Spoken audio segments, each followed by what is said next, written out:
আওয়ামী লীগের সাথে বিএনপির সম্পর্ক, বাংলাদেশের সাথে ভারতের সম্পর্ক, বিএনপির সাথে আইএসআইয়ের সম্পর্ক, বিএনপির সাথে সিআইএর সম্পর্ক কীরকম অবস্থা আমরা জানি না।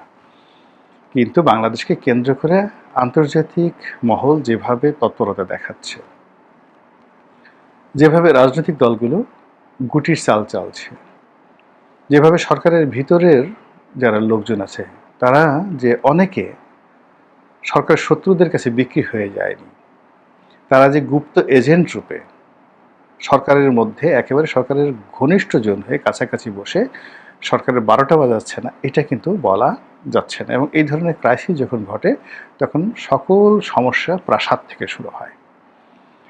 শেখ হাসিনার পতনের শেষ সময়টাতে আপনি দেখুন তার যত সমস্যা, মানে রাজপথ থেকে আন্দোলনকারীরা যা করেছে তার 10 গুণ করেছে তার প্রাসাদ থেকে।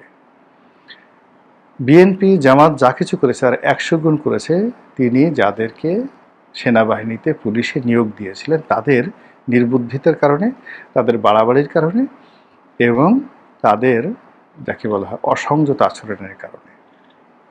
ওই সময় বিচার বিভাগের সিদ্ধান্ত, পুলিশের বাড়াবাড়ি এবং মিলিটারির প্রথমে বাড়াবাড়ি এবং শেষের দিকে শেখ হাসিনাকে সহযোগিতা না করা। ঠিক সেম ঘটনা যে এখন ঘটবে না, এখন ঘটছে না, এটা কিন্তু বলা যাবে না।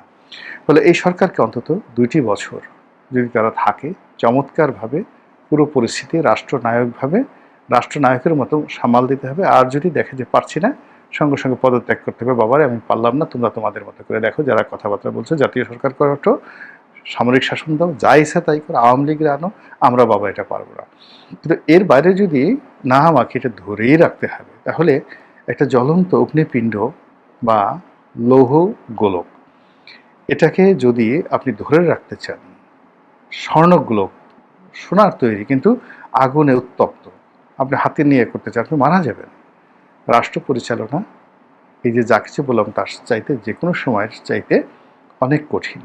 সেক্ষেত্রে এই যে সেপ্টেম্বর মাসের যে ব্ল্যাক হোল, এই ব্ল্যাক হোলগুলো সরকারকে আগে স্বীকার করতে হবে, তারপরে বুঝতে হবে, তারপরে খুঁজতে হবে, তারপর এগুলো ম্যানেজ করার মতো প্রজ্ঞা, মেধা, যোগ্যতা, নেতৃত্বের গুণাবলী থাকতে হবে। আদারওয়াইজ সবাই মিলে সেই টাইটানিকের মতো আমাদের অন্ধকার রজনীতে শৈল সমুদ্র, বরফের যে সমুদ্র, সেখানে ডুবে যাওয়া ছাড়া আর কোনো উপায় থাকবে না। মহান আল্লাহ আমাদের সবাইকে হেদায়েত দান করুন এবং হেফাজত করুন। আসসালামু আলাইকুম ওয়া রাহমাতুল্লাহি ওয়া বারাকাতুহু।